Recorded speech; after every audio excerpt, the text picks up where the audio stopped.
The sky was burning. Flames rose from the ruins of the human colony. Black smoke danced across the red sky. Alien ships hovered above like silent predators.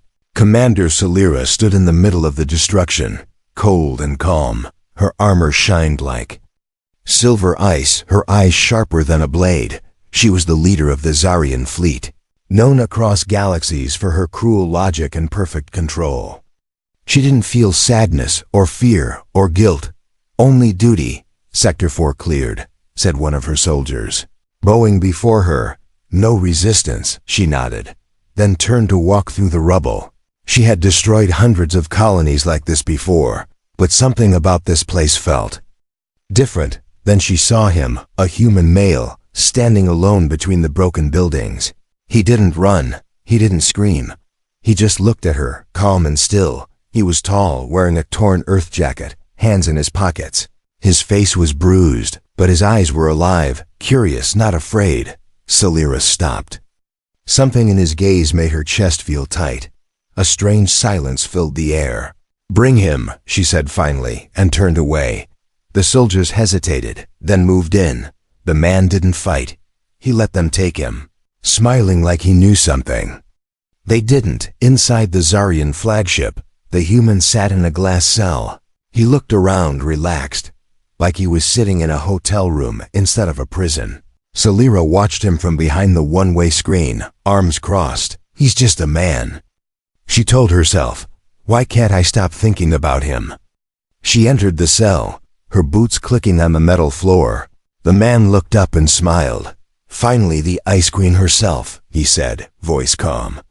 "I am Commander Celira," she said sharply. "You will answer my questions." "I can," he said, leaning back, "but only if you tell me your name again. This time like a person, not a machine." Celira stared at him, confused. Most prisoners begged or cursed or cried. This one joked, smiled, asked questions like he was in charge. "What is your name?" she asked coldly, ignoring his request. "Eli," he replied. "Eli Gray." Silence stretched between them. Celira moved closer. "You were the only one left alive in the colony. I waited for you," he said.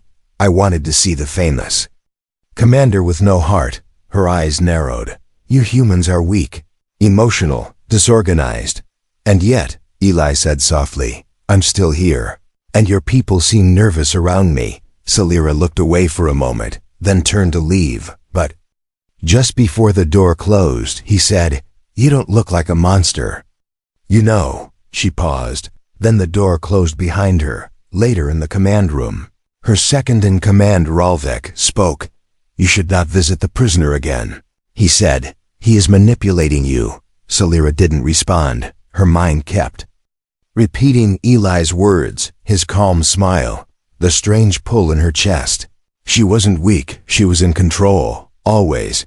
So why couldn't she stop thinking about that human? That night, unable to sleep, she walked alone to the prison level. The guards saluted, surprised but said nothing.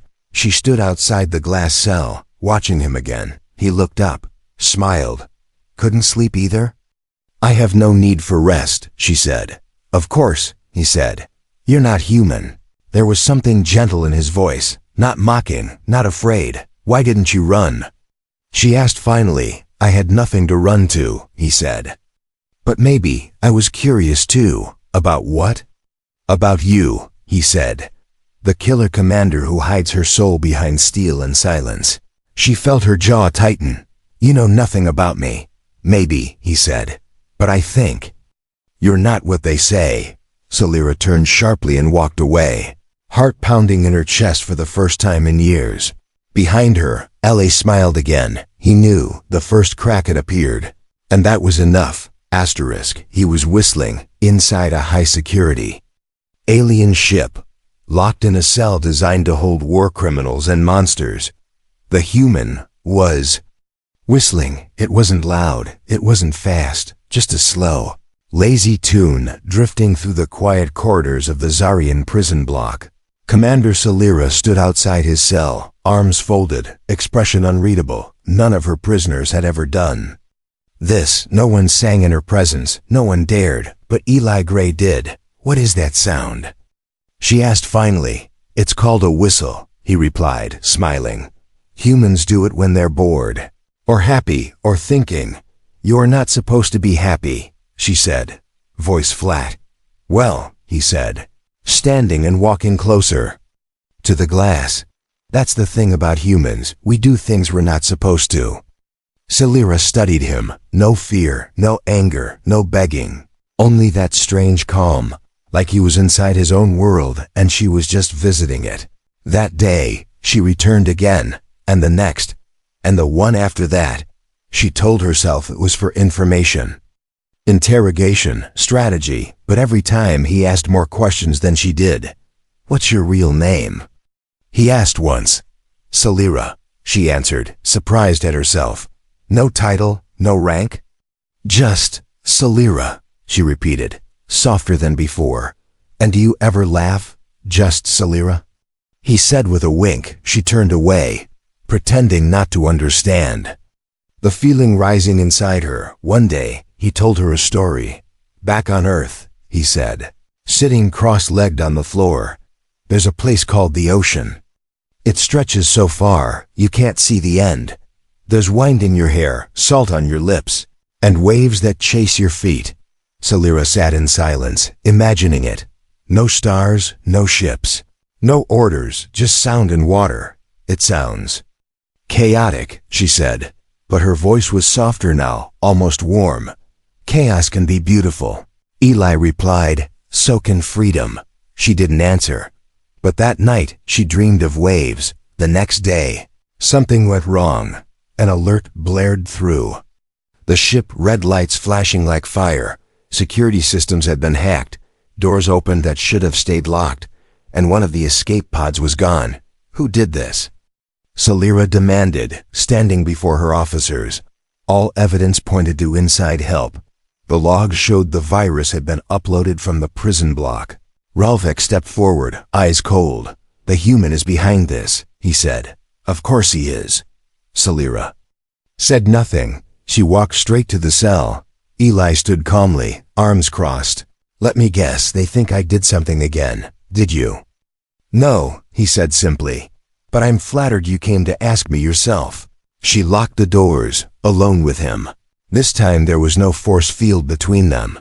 "You are not scared of me," she said, stepping closer. "No," he said. "You're not as scary as you think. Do you not understand who I am?" "Oh, I do," he replied. "You're the woman who visits her prisoner every night to hear about oceans." Silence. Celira clenched her fists. "I should be questioning you, not listening to fairy tales. Then why do you keep coming back?" he asked. Her eyes flickered. Because deep inside, she already knew the truth. He wasn't just a prisoner. He was the only one who saw her. Not the commander, not the weapon, not the Empire's tool, just her.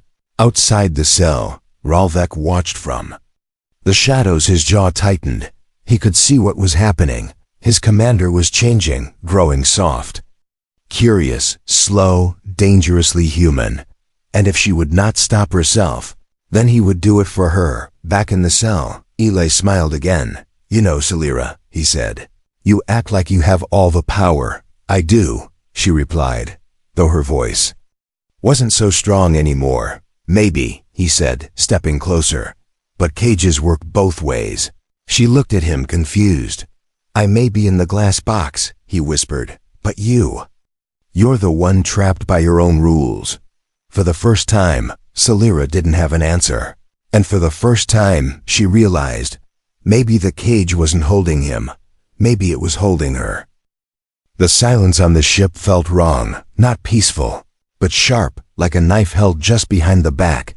Alarms didn't go off, no explosions shook the walls. But something had been broken, and no one knew how deep the damage went. Commander Celira sat in the war room, eyes fixed on the black screen in front of her. Every system check said the same thing. The flagship had been breached from inside. A hidden virus had slipped past security, copied secret files, then vanished. The worst part? It wasn't detected until hours later. It was surgical. Her technician whispered, "Precise, like someone knew our codes." Ralvek, her second in command, stood beside her, fists clenched.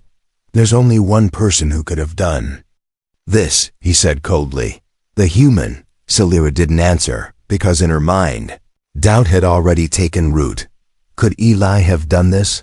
Could he be playing her all along? She had let herself trust him, even if only a little, and now the ship was bleeding secrets. She rose from her chair without a word. In the prison block, Eli was humming again, a slow, soft sound like raindrops. He looked up as Celira entered. And for the first time, her face was unreadable. Did you do it? She asked simply, do what? He said, raising an eyebrow. Someone leaked high-level data, she said, stepping closer. From this deck, Eli's smile faded just a little. I didn't touch your systems, he said, calm but serious. And you know it, Celira stared at him, heart cold, but somewhere inside, something pulled at her. She wanted to believe him. And that scared her more than anything. Outside in the control bay, Ralvek watched the security feed. Celira talking to the prisoner again. Too close too.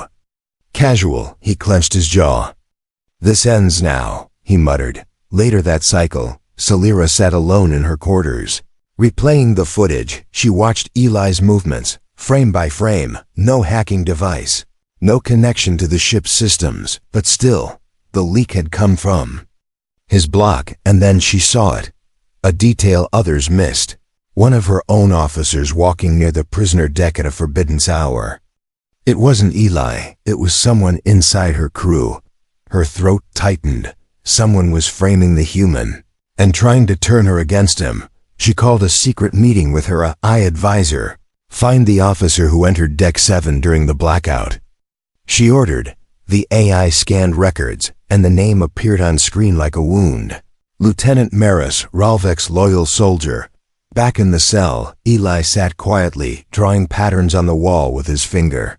When the door opened again, he looked up, expecting Celira, but it was Ralvek. 2 guards behind him, weapons charged. You've done enough damage, human, Ralvek said. Voice like ice. Funny, Eli replied, not moving. I was about to say the same to you, Ralvek stepped forward.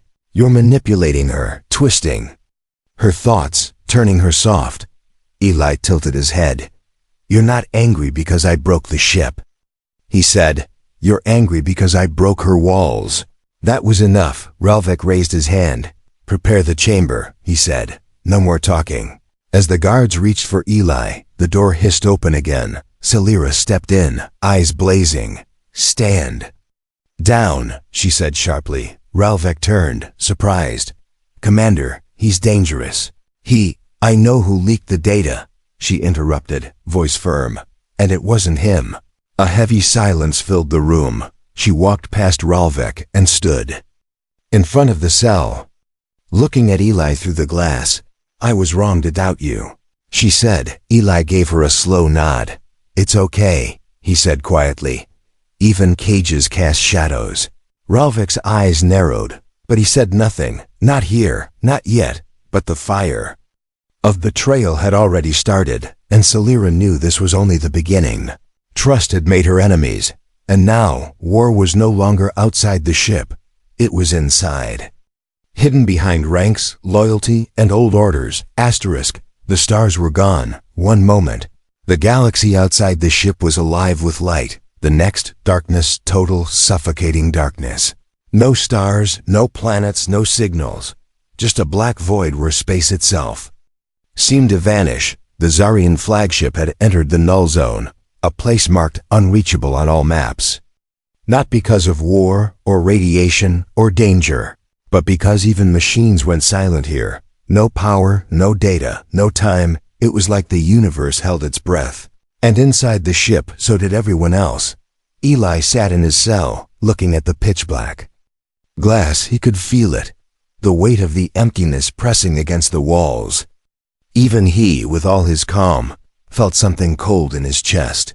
It was too quiet, too still. In the control room, Celira stood with her officers, but none of their systems worked. No communications, no star maps, no sensors.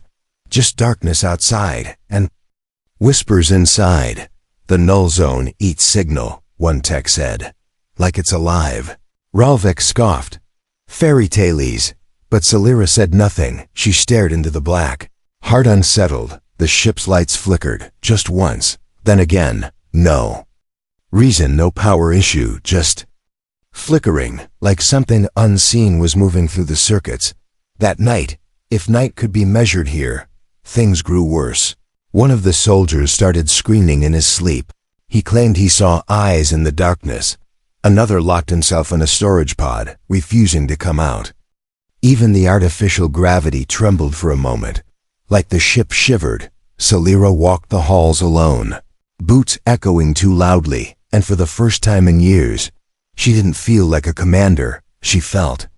Watched, she stopped in front of Eli's cell, and to her surprise he was awake, sitting still, eyes closed, breathing slowly. You feel it too, don't you? She asked. Eli opened his eyes, calm but alert. Yes, he said. This place isn't just empty. It's hungry. Celira stepped inside. Without guards this time, she didn't even notice the danger, because somehow, being near him felt safer than standing alone in her own warship. What is this place? She asked. Eli shook his head. Not a place, he said. A silence. Your kind fills space with machines and control, he continued. But silence. Silence shows you what's really inside. Her gaze dropped. Then why do I feel like I'm breaking apart?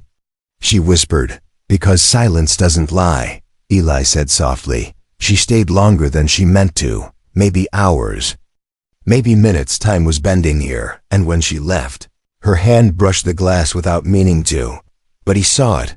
A soft touch, not command, not control, just contact. Elsewhere, Ralvek watched the systems blink with static, and in the flicker, he saw something that shouldn't be there. A figure in the dark, standing at the end of the hall, then gone. Not human, not Zarian, just shadows wearing shapes. He blinked and rubbed his eyes. But nothing appeared. Still, the fear stayed in his bones. Crew members began reporting the same things, dreams of Earth, even if they'd never been there. Visions of oceans, music, children laughing, memories they didn't own. Celira dreamed too. Of waves touching her feet, of a human hand reaching toward hers, and when she woke, tears were on her face. She hadn't cried in decades.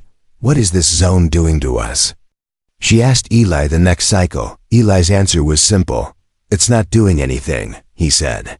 It's just removing the mask. She looked at him, and this time, she didn't feel like the one in control. He had no weapons, no army, no power, and yet he was the only thing on this ship not falling apart. Outside, the ship drifted silently through the black. No stars, no destination, no command.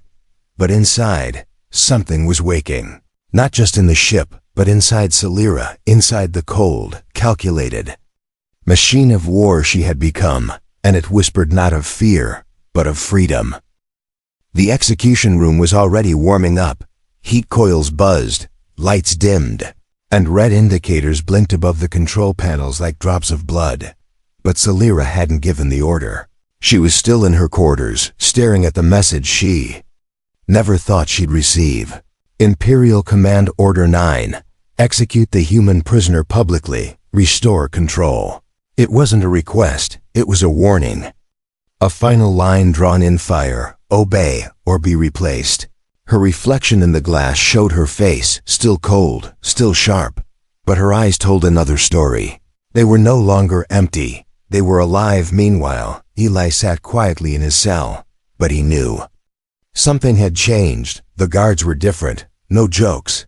No sideways glances. Only silence and tight grips on their weapons. Something was coming. And he could feel it in his bones. Ralvek was already moving. He didn't wait for her answer. He gathered the loyalists, soldiers who still believed in the Empire's iron rule. He whispered lies, half-truths, and fears into their ears. She's compromised, he said. She listens to the human, not to command. We follow orders, not feelings, he said. And if she won't fix it, we will. And like cracks in ice, the rebellion began quietly. But it would not stay quiet for long.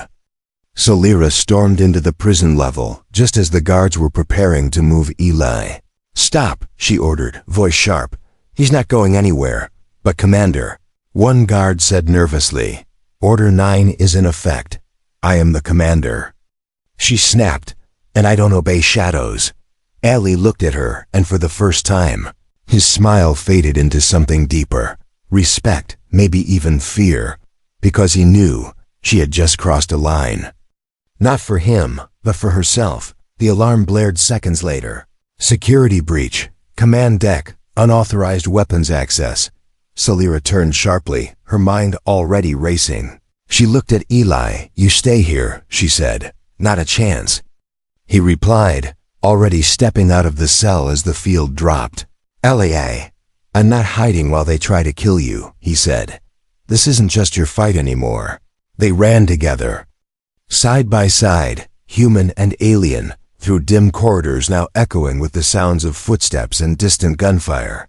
The crew was splitting, some still loyal to her, others following Ralvek. No one trusted anyone. The ship was becoming a battlefield, not between species, but between old law and new choice. In the chaos, Eli pulled her into cover as a blast nearly hit her.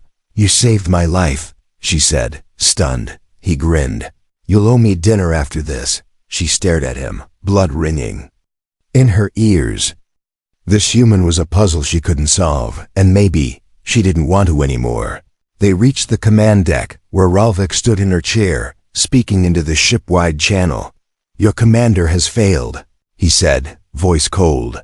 "She listens to emotion, not strength. She forgets the old ways." Salira stepped forward, eyes locked on him. "I remember the old ways," she said. "They built empires, yes, but they never saved a single soul." Ralvek raised his weapon. Eli stepped in front of her. Without armor, without power. "Just himself." "Move," Ralvek growled. "No," Eli said. "You don't get to decide who lives and who breaks free." Blasters were raised, but so were voices. Other officers stepped in, some for her, some for Ralvek, and in that moment, the ship chose its future, not through commands, but through courage. Shots fired. But it wasn't chaos. It was a cleansing, a storm to wash away the rot. And when the silence returned, Salira was still standing. Ralvek lay defeated, and the crew stared at her, not with fear, but with hope. She looked at Eli, still breathing hard. "You risked your life," she said. He smiled gently. "So did you." For the first time, she didn't feel like a commander. She felt like something else entirely, something stronger, something human. Asterisk. She never thought silence could be so loud. The war was over, at least on the ship. Ralvek was gone, the rebellion crushed. The command deck was hers again, but she didn't sit in the captain's chair. Salira stood by the window, staring into space, not at stars, but at nothing, because something inside her had broken free. And now she didn't know what to do with the pieces. Behind her, Eli stepped in quietly. No guard stopped him, no officer saluted him, because now everyone knew he wasn't just a prisoner anymore. He was something else. A reason, a spark, a mirror. "You haven't spoken in hours," Eli said gently. "I don't know what to say," Salira replied. "You don't have to say anything," he said, walking to her side. "You just did something no one in your position has ever done. You chose people over power." Salira looked at him, eyes softer than they'd ever been. "But I disobeyed the Empire," she said. "They'll come for me. They'll come for us," he corrected, and that's when she made the decision. Not as a commander, not as a soldier, but as Salira. "Prepare the escape vessel," she ordered, surprising the officers. "Set course for unknown space." Her crew didn't understand, but they followed, because something in her voice had changed. It was no longer cold, no longer robotic. It had depth, warmth, purpose. The ship they chose was small, an old model, used for scouting, fast, quiet, easy to hide. As Salira and Eli stood before it, she hesitated. "This will make us fugitives," she said. "We were all ready that the moment you let me speak," Eli replied. They stepped inside. Just the two of them. The hatch closed with a soft hiss, and for the first time, there were no orders. No ranks, no walls, just space and the unknown. As the ship launched, the stars returned, and so did her breath. Days passed and Celira slowly learned what it meant to feel. She laughed, a sound she didn't recognize at first. She watched old Earth recordings Eli had stored in a small dataship, music, oceans, children dancing in the rain. He showed her how to close her eyes and just listen. Not to orders, not to data, but to life. One night, as they drifted past a glowing blue nebula, she said something that surprised even herself. "I always thought strength meant control. And now?" Eli asked, watching her. "Now I think strength means knowing when to let go," she said, voice quiet. "Let go of what?" "Everything I was." He reached out, and this time she didn't pull away. Her fingers touched his. Not in command, not in fear, but in connection. And in that moment, two species became one idea. Not conqueror and prisoner, not alien and human, but equals. She closed her eyes and whispered, "You didn't tame me." He smiled. "Didn't try to." She opened her eyes, and for the first time she smiled back. "Then what did you do?" "I let you be free," he said. "And maybe that's all it ever takes." Outside, the stars burned like tiny promises, and the galaxy, for the first time in her life, felt big in a good way, full of choices, full of chances, full of breaks, not the kind that destroy, but the kind that set you free. The stars didn't feel cold anymore. They felt alive, like tiny fires lighting the path they had chosen, in the quiet hum of their stolen vessel. Celira stood near the viewing glass, watching the galaxy drift by like a dream she had never dared to imagine. Not long ago, she ruled fleets, crushed rebellions, and followed commands without blinking. Now she didn't even know where she was going. And for the first time, that felt right. Eli walked in with 2 mugs of something warm. It wasn't real coffee, just a rehydrated mix from a supply pod. But to her, it tasted like comfort. "Do you miss it?" he asked, handing her the cup. "The command, the control, the silence?" Celira looked at the cup, then at him. "No," she said. "I miss nothing that didn't feel real." Their stolen ship, renamed the Drift by Eli, cruised through a zone untouched by Empire roots. Out here, there were no patrols, number orders, no rules, only choices. But peace never lasted long in a galaxy built on fear. A distress signal broke the silence.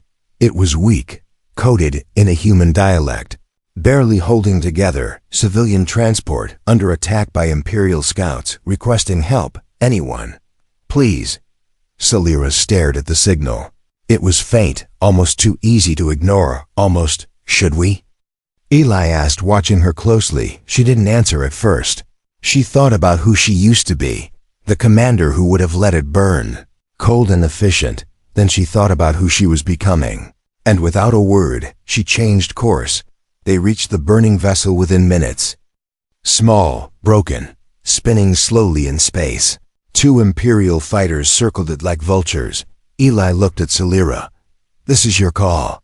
She stepped forward, fingers flying across controls she had once used for conquest. "This time," she said, "we fight for something that matters." The battle was fast and sharp, but Celira was faster. She knew their tactics, their signals, their fear, and in a stunning display of skill and grace, she outmaneuvered both fighters, not with rage, but with clarity. When it was over, she hailed the damaged vessel. A human woman appeared on screen, blood on her forehead, holding a child close. "Who are you?" she asked, voice shaking. Celira looked at Eli, then answered. "No one important," she said. "Just someone who remembers what it means to care." Later, after the civilians were safe, Eli and Celira sat beneath the ship's main viewport. Again, the child had given her a drawing, scribbled in color on a ration box flap. It showed a tall alien with sharp armor holding hands with a smiling human. Eli chuckled when he saw it. "I guess that's us now," he said. Celira held the drawing carefully, like it was made of glass. "It's strange," she whispered. was once feared across empires. And now? He asked. She looked at him, eyes steady. Now I hope I'm understood. Eli leaned back, his voice quiet. So tell me, he said, was I the one who tamed you? She shook her head slowly, smiling for real this time. No, she said, you didn't tame me. I freed myself.